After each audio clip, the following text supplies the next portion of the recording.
I mean, just talk me through what's life as a junior doctor like, because you got qualified last year, I understand. Exactly. So, I mean, how's it going?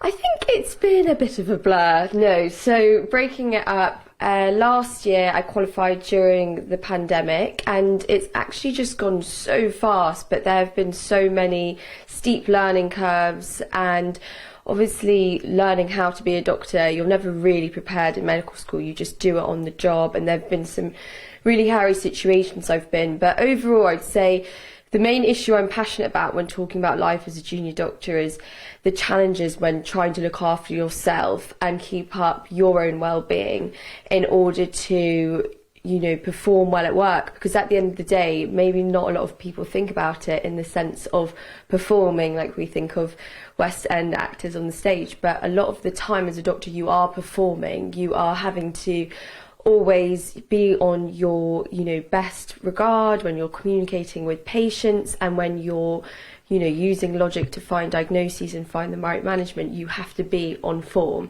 Yeah, I mean, and that's a challenge. So I can see you've got your packed lunch here kind of ready to go. I mean, how much of a struggle is it with the sort of the night shifts, the hours, to make sure you're looking after yourself? I mean, how are staff finding it? So I obviously started this year, and I had my first set of nights a few months ago, and it really does mess your body up. But I think because I knew what I was going into, I tried to prepare as much as possible. And so I had my meals, you know, prepped before, as you can see here.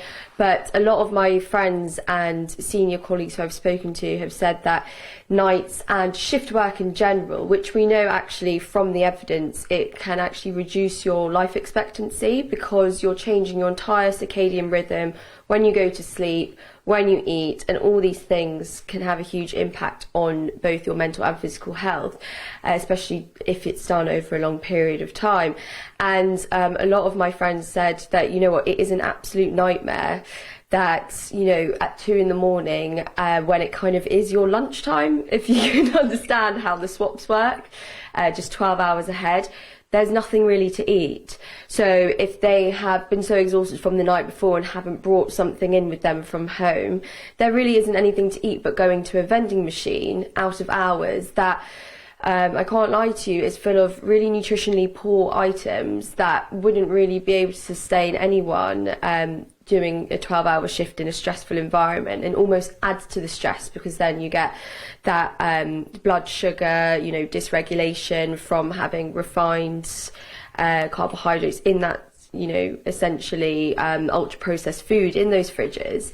And I think that's what I'm really passionate about, and why I'm so keen as part of my nutrition and medicine education startup that I co-founded with a friend of mine at Bristol, Dr. Ian Broadley, that we support work that actually not only impacts the future patient care, so teaching doctors how to learn more about how to give diet and lifestyle advice, but actually teaches them how to look after themselves, because currently the system isn't necessarily doing that. So we are relying on bottom-up and grassroots initiatives like my organisation NutriTank and all the other organisations that we collaborate with.